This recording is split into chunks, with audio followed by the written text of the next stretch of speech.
Hello and welcome to another episode of Between the Studs. I am your host, Daniel. I'm Garrett. And I'm Jocelyn. And we are back with another LEGO Masters episode review. We are on episode 8 this week, I think. Are we already at 8? It's the semifinals. Yes. I have been doing a terrible job of keeping track of the episode numbers, but it's the semifinals, so it does not matter anymore. But we are here to talk about the greatest ball contraption, of which we also have the LEGO sign for this episode, like we did with the Masquerade mask. Yeah, it's not behind us because the Masquerade mask, which if you watch that episode, if you haven't, you should go back and watch it, was ginormous. 8.5 feet wide, Huge. and it barely fit in the studio. The greatest ball contraption sign, we'll hopefully get some pictures or something in here. The greatest ball contraption sign is wider. I think it was 9 feet, but in diameter because it's like a circle. So it would have been way too big. It would not fit through the door into the studio, so not possible. That's cool. But we do have it, so maybe someday we'll be able to hang it and display it so you all can come see it here at Atlanta Brick Co.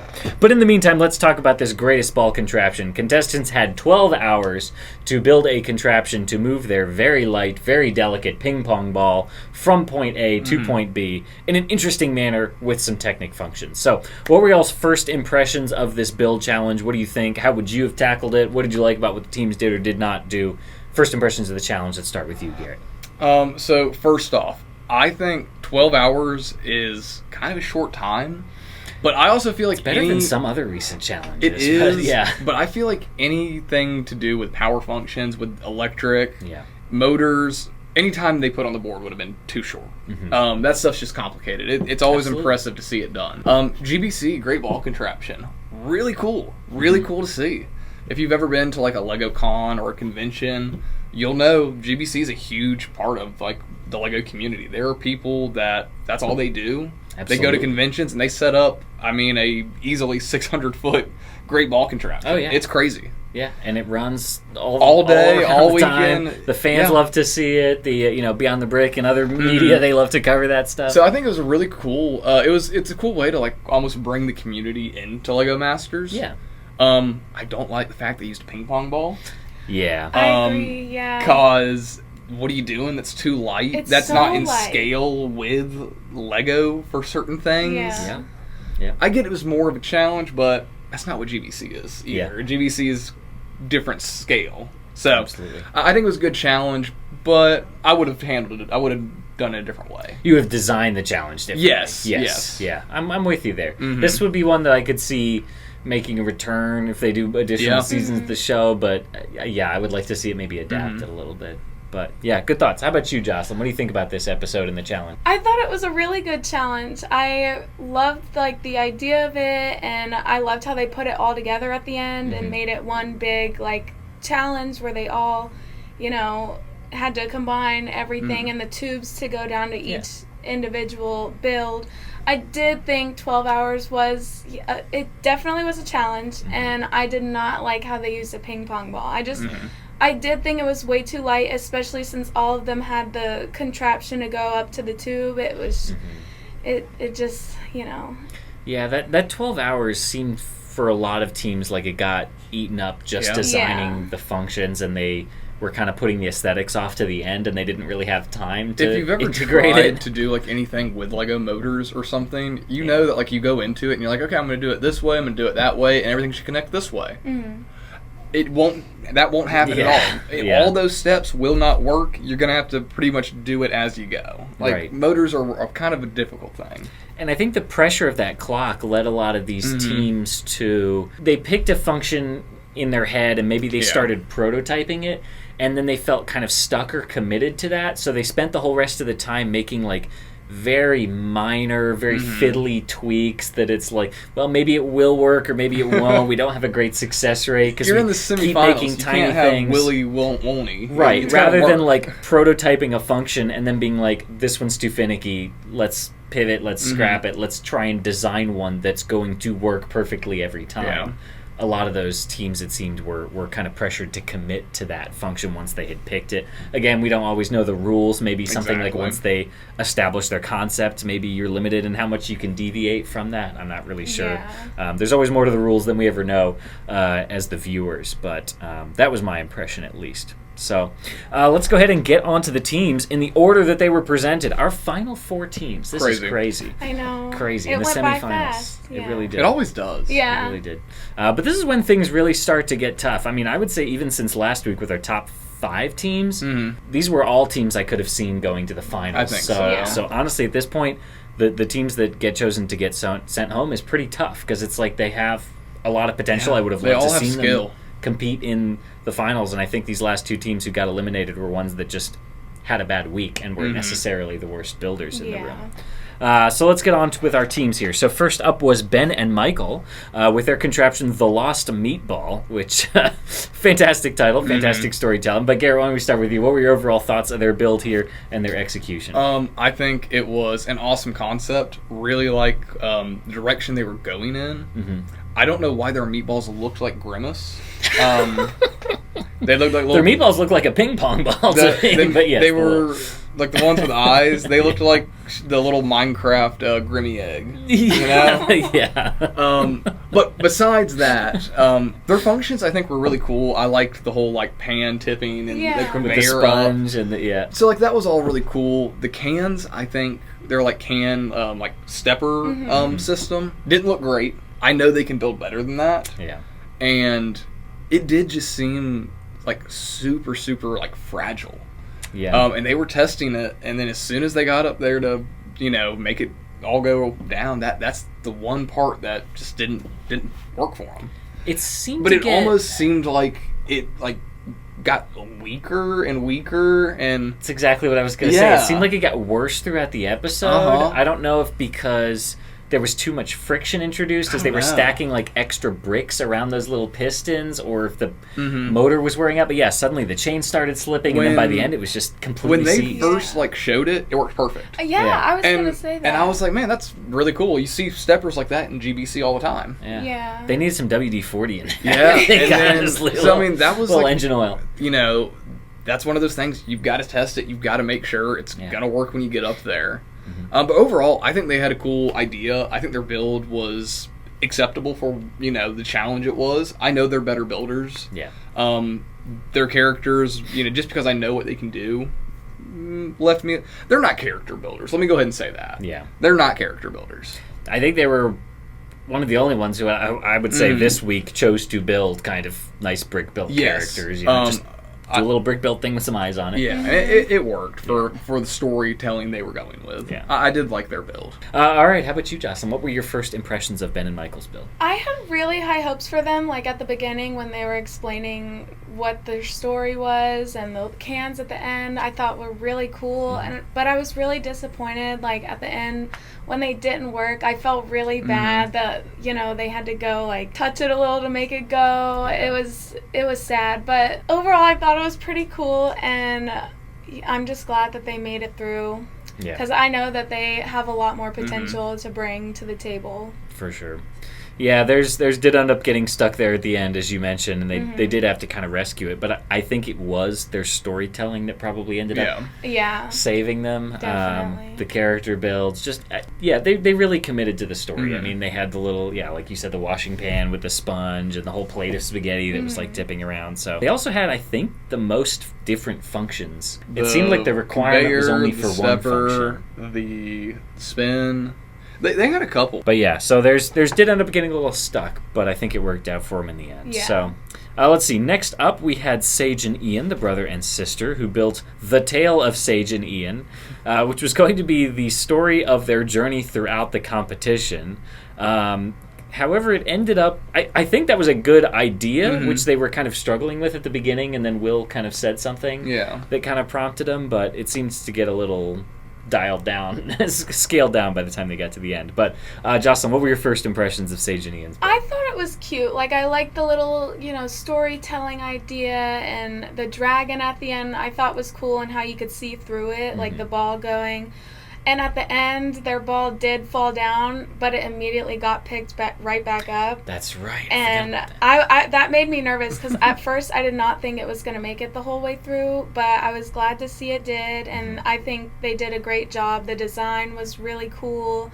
They had a lot that they put into it, and I'm glad that they won. I thought they deserved it. Yeah, it was interesting that the part where it bounced off the conveyor belt was not where they were expecting it to fail. They kept talking about it just not making it into the dragon's mouth, which was relying purely on momentum, which exactly is a terrible idea.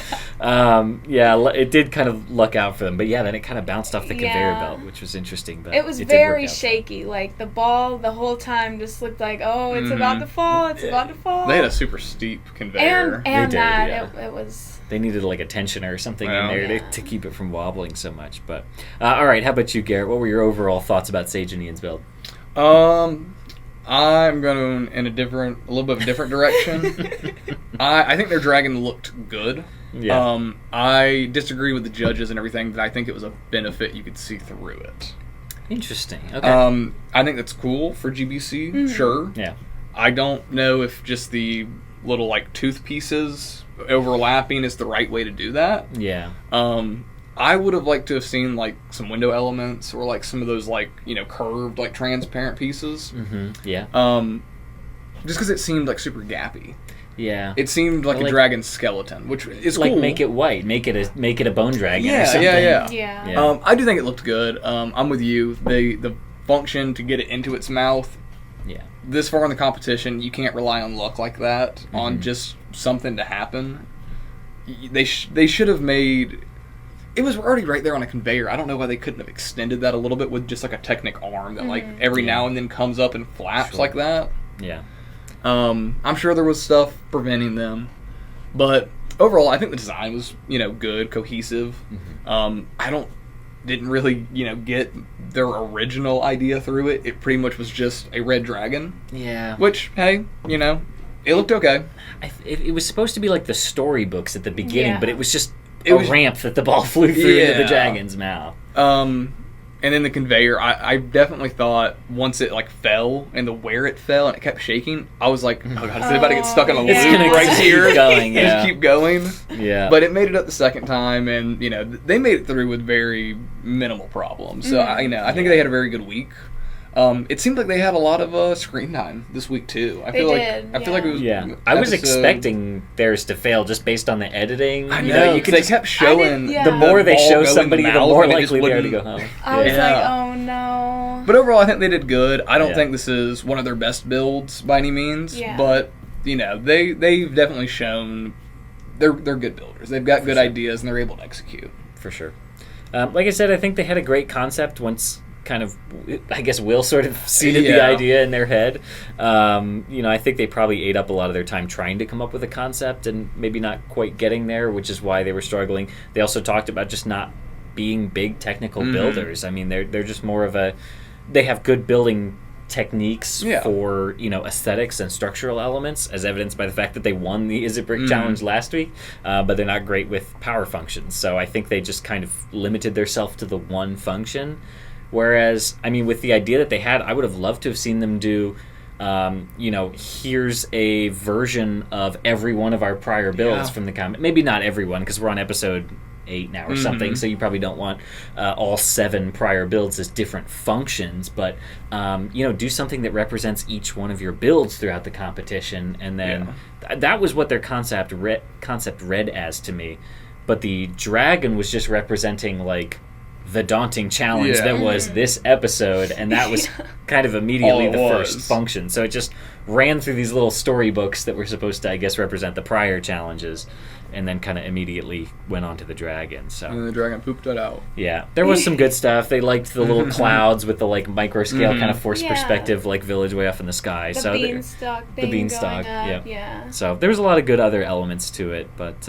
Need a little work. Theirs did succeed, though, so that was a checkbox in their book for sure. Yeah. All right, next up was Corey and Rebecca with their build Hairbrush Inspiration, which is definitely not, legally speaking, definitely not at all influenced by the If You Give a Mouse a Cookie book franchise, I think is what they were clearly referencing by, what would they say, If You Give a Lion a Hairbrush? Yeah. I don't know if that actually is one of the books in that story series or now or not. There are so many books, probably since I was a kid. But anyway, what was everybody's first impressions of this build here, Jocelyn? Why don't you go first? At first, from the beginning, they were struggling with their little roller coaster. Like, the ball kept getting stuck or wouldn't go, and I was worried about it. I thought they could have done a little bit more with their storytelling, part of the challenge. I think they were stressed out and felt rushed, which is completely understandable. Their contraption at the end to get it up, I thought it was very smooth, the way that they had the, rotating Technic pieces at the end. I thought it went up great, but, it getting stuck twice, and they just kept having to go tap it. I was like, I think they could have made it more angled down to, smoothly go down the roller coaster, but, they felt rushed, they stressed out, and, things happen. For sure. Yeah. That was one, kind of like I mentioned earlier, where it seemed like they committed to doing that way and just kept trying to make little tweaks to it. They were adding these little bumpers and trying to slightly change the pitch of the track. Added the bumper, especially for a ping pong ball. It's... Well, and the bumpers they were using were these big fins that, clip onto the track. Yeah. So now the ping pong ball's hitting those clips. And slowing has down. to go over. Yeah. Those curved roller coaster track pieces are also not meant to make a helix. So by stretching it out like that to They're make skewed. that coil shape, you're warping the bricks, and that's not really what they're meant to do. So Yeah, I think they could have gone a better way about that, but it might have been worth pivoting Yeah. earlier on rather than kind of Exactly. committing to it and trying they to force spent it to do so something it long didn't want to do. try and get it to work, but they could have, done something else instead of wasting all that time. Right. How about you, Garrett? What were your overall thoughts about Corey and Rebecca's build this week? A lot of white. A lot of white. A lot of white. Big white box. I get that this is a Technic function. This is a Power Functions episode. But aesthetics still matter. Yeah. Yeah. There are GBC contraptions at conventions that look really good, that are aesthetically nice. Yeah. I liked their idea of this big, corkscrew that starts everything. It just didn't work the way they envisioned. Those bumpers, again, I don't think they needed to be there. Yeah. Especially at the angle they had them on. I feel like they could have just taken those off and it probably would have been okay. Maybe just put one bumper in the middle so it slows down halfway and it's picks speed back up. I like the idea of, again, just that wasn't the way to go about it. They felt committed to doing that big spiral, I think. Yeah. They had the kicker at the end, right? Their the soccer goal kicker. I believe that was them as well. Yeah, that was very cool. Their ladder was awesome, super smooth. Glad Beautiful they did motion that. on It that. was. Because you see those in GBC machines, and they're always so cool to see. I love seeing just a line of Zamor spheres just go. Yeah. But so that was really cool, and then at the end, that Technic kicker, those are really cool to see because it was. Yeah. Bam! Yeah, it got one, like didn't that. quite get far Yeah. enough, but it just kept kind So of I building thought on it. that was a cool way to end the whole thing. Yeah. That was definitely their strongest part of their build. It started off real slow and with some bumps. Yeah. But I think they showed they do know some cool Technic stuff at the end of it and some good functions. For sure. I think it getting stuck kind of the second Especially time. twice, yeah. And the sort of issues, I think, with their aesthetics and storytelling in addition to that, I think is probably what did them in the end. But we'll talk about that more a little later. Last up is Anthony and Joe with the Escape from Mom amusement park. So, Garrett, why don't you give us your thoughts on this one first? Immediately gave me those funhouse vibes at county fairs. Yeah. You go in and they've got the spinning floor and then there's the tube like you a have to walk through. Jokerland kind of. Yeah. I thought this was really cool. Had some really cool colors. Their first function, they're spinning wheel table. It completely skipped that. Yeah. It was going so fast on the ramp. It went dunk It was into not the really house. necessary. Yeah. It could have prevented it from getting stuck Sure. there, but it was not adding a ton. I liked the whole snake back and forth up this little building thing. I wish it was a little faster. It felt like it was a little slow. And Yeah. was a which, little- that's fine. yeah. I mean, I get it. Easy to lose interest. a little Sure. And then their roller coaster worked out well. They built a roller coaster the way those pieces are supposed to be used. Exactly. Yes. And the ball didn't fall off. bit. Worked great. It worked great. And they had, it was dynamic. It went back and forth. And, it was cool. They did add some guide rails Yes. to it rather than bumpers, but Yeah. like they clipped them on in a way that it was not going to interfere with the track. If you use like a droid arm on the outside and then like some flex tube. Sure. Yeah. Yeah, 100%. 100%. Overall, I think they had a really good build. It was the most colorful in the room, I think, besides Sage and Ian's. Yeah. Because theirs was just a big red dragon. Right. As far as... And they had the green beanstalk, Yeah, and so yeah. their color mixing was pretty good. I think this was, probably one that isn't necessarily just like an environment build. Like I think it looked really good. Yeah. Not my favorite in the room, but they're good builders as well, and they really showed it with they started it off no problems, and that was that. Yeah. When you don't have a whole lot to say about a team, that's not a bad thing, because they did what they needed to this week, and hey. They have gotten this far. We talked about it last week. Anthony and Joe have never been in the bottom two. So they have gotten this far just kind of riding in the middle of the pack, winning a couple challenges. At this point, middle of the pack is not going to get you anywhere anymore though. So I think they're the team that I think is maybe going to need to step it up the most if they're going to stand a chance in the finale, because the teams are really going to have to bring some wow factor. And like with this one, their functions, theirs succeeded. Their functions were some of the most reliable, and I think a lot of that probably came from more of their technical expertise.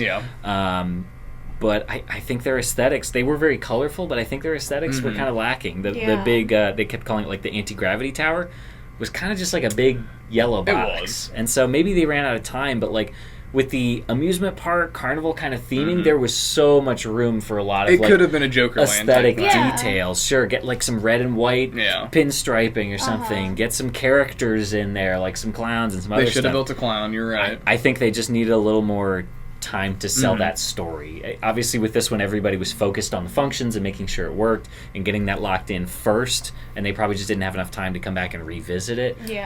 But I think some more aesthetic details would have really sold their story a lot better. But it did work out for them, and they did secure their spot in the finale, as did Ben and Michael and Sage and Ian. So those are our three finalists. Sadly this week, Corey and Rebecca were the ones who were selected to be sent home. But what do you all think about the judging this week? Do you all think that this was the right call to send Corey and Rebecca home? Do you feel like another team should have been sent home? What are y'all's thoughts on this one? I do think that they had the least attractive build, and it did get stuck. The roller coaster function didn't really work that well for them. I love the ending of theirs, but as sad as it is to see them leave, I do think it was the best choice for the judges. I do think they were a little harsh, but they always are, especially this far along in the show. Like, it's getting down to the wire, and they had to eliminate somebody. But I do think they made the right choice, sadly. I think this entire season, the judging's been pretty on point, I would say. There's been like one or two times where I'm just like, what? But overall, this episode, they judged pretty much purely on functions. And theirs is the one that did not... they had more problems than anybody else. So, I mean, if we're going just based on that, This is maybe the second time that Ben and Michael were the other ones who were likely on the chopping block just due to their cans getting stuck. They didn't really establish a bottom two for this episode. So this could be the second time, at least, potentially, that people are, maybe saying, oh, it should have been Ben and Michael sent home. But I think it was the right call here this week, too. Ben and Michael showed just a lot more potential with their storytelling, their technique, their aesthetics, things like that. And theirs failed once based on a mechanism. Corey and Rebecca's failed twice, but it was because of the same one, and it wasn't really a power function. It was just gravity-based. So it's kind of a toss-up, but I'm inclined to agree with this one. People are always saying Ben and Michael are the favorites, and they're always winning. We talked last week. Ben and Michael have only won 2 challenges, and they were in the bottom 2 twice. I would say after this week, effectively 3 times. I would say they would have been the other bottom 2 team as the only other one who had a hiccup in their process. Anthony and Joe have also won 2 challenges and never been in the bottom 2. Anthony and Joe by the numbers, are currently the most favorites. successful team. Yeah. So I think that's kind of interesting. You were talking about the judging this season, for the most part, being relatively straightforward, whereas in past seasons there may have maybe been some that people are more adamant about. But I just want to back up here, because I discovered this recently and want to talk about the judging overall this season. So we're going to go all the way back to episode 1 here of this season. So we're going to go through the bottom 2 and talk about who was eliminated. In the very first episode, Nick and Kendall were eliminated, and Marcella and Krista were the other team in the bottom 2. Episode 2, no one was sent home. So episode 3, Marcella and Krista were sent home, and Alex and Tone were the other team in the bottom 2. Episode 4, Alex and Tone were sent home, and Nikki and Britton were the other team in the bottom 2. In the next episode, Nikki and Britton were sent home, and let's see, this was the head-to-head challenge, so there were several bottom teams. So it was Sage and Ian, Ben and Michael, and John and Justin were the other bottom teams. The following episode, John and Justin were sent home, and Maya and Jamie were the other bottom 2 team. The following episode, Maya and Jamie were sent home. That's interesting. This is where we lose it. Ben and Michael were the other team in the bottom 2. That was the masks challenge, where their mask panels broke off. So the following week, it was Anne and Luke who were sent home for their large bed issue in the Is It Brick challenge. But as far as the judging being pretty straightforward this season, I think that's a good indicator right there that it was always the other bottom 2 team that was sent home the following week. Corey and Rebecca were in the bottom. Corey and Rebecca were in the bottom 2 just last week. So pretty much the only one that was off was Ben and Michael. Was Ben and Michael having their mask fall off. They did not get sent home the following week. It was Anne and Luke, just because they had catastrophic failure with their bed. So yeah, pretty interesting to see, I think, this season. Whereas you're right, in other seasons there have been some that have been some wild cards, I feel like. Pretty straightforward this season, I would say. But I'd say it's anybody's game here in the finale. What do y'all think? I agree. Yeah, I think it's very neck and neck right now. I couldn't tell you who I think is going to win, honestly. Yeah, so we will have to see. Assuming the finale follows the format of previous seasons, they will have 24 hours to build whatever they want, potentially with some slight theme or source of inspiration. Who do I think is going to win? Prediction. Who's winning? I'm still pulling for Ben and Michael. Who's winning? Ben and Michael's who I've been pulling for. This is hard. I think Ben and Michael, it's the names just have been thrown around a lot. I also think that Anthony and Joe have a chance to, because they haven't been in the bottom yet. So yeah. They either have been playing it safe or, they're ready to take the trophy home. Depending on the limitations they put on the free reigns challenge, Ben and Michael have this, I think. Yeah. I think so. We could also see Sage and Ian excel, though. I mean, they could. The final one is not a technical challenge. It's typically an aesthetics-based challenge, and that's their strong suit. That's true. I'm inclined to believe it's going to be between those teams. I just keep thinking back to, what was it, that pirate ship that Ben and Michael built? That I'm just like, okay, if they're just given pieces, they're going to put something really cool together. Yeah. We saw a couple sneak peeks of the builds, but not too much. I would say it's probably going to be between Ben and Michael and Sage and Ian, I think. Like I talked about before, I think Anthony and Joe have been writing. They might still just slide under the radar. Pretty safe in the episode. Maybe. Maybe Ben and Michael and Sage and Ian go too ambitious and they have some kind of catastrophic failure. I don't know. I think it really, I guess it really could be anybody's game. Yeah. I'm very excited for this finale. I think it's probably going to be one of the closest finales we've ever had. Despite the rest of the season being maybe relatively mediocre, I think this could be a very good finale in LEGO Masters history. These teams have also had I would say, historic record low amount of building time per challenge. So assuming that these teams still get the full 24 hours, this may be the first time that we get to see these teams actually prove their mettle in terms of what they can build, because they've just been so shortchanged on the challenge times, which is really kind of sad to see compared to shows like LEGO Masters Australia, where these teams are just building incredible, beautiful builds because they have more time to work with. When are we going to start watching that show? I know, we should honestly start doing episode reviews of that. We'll do it in an Aussie accent. There you go. Please. Did you say who you thought was going to win? You said Ben and Michael. You think had it? I think Ben and Michael got it. Yeah, that's fair. So I'm calling it.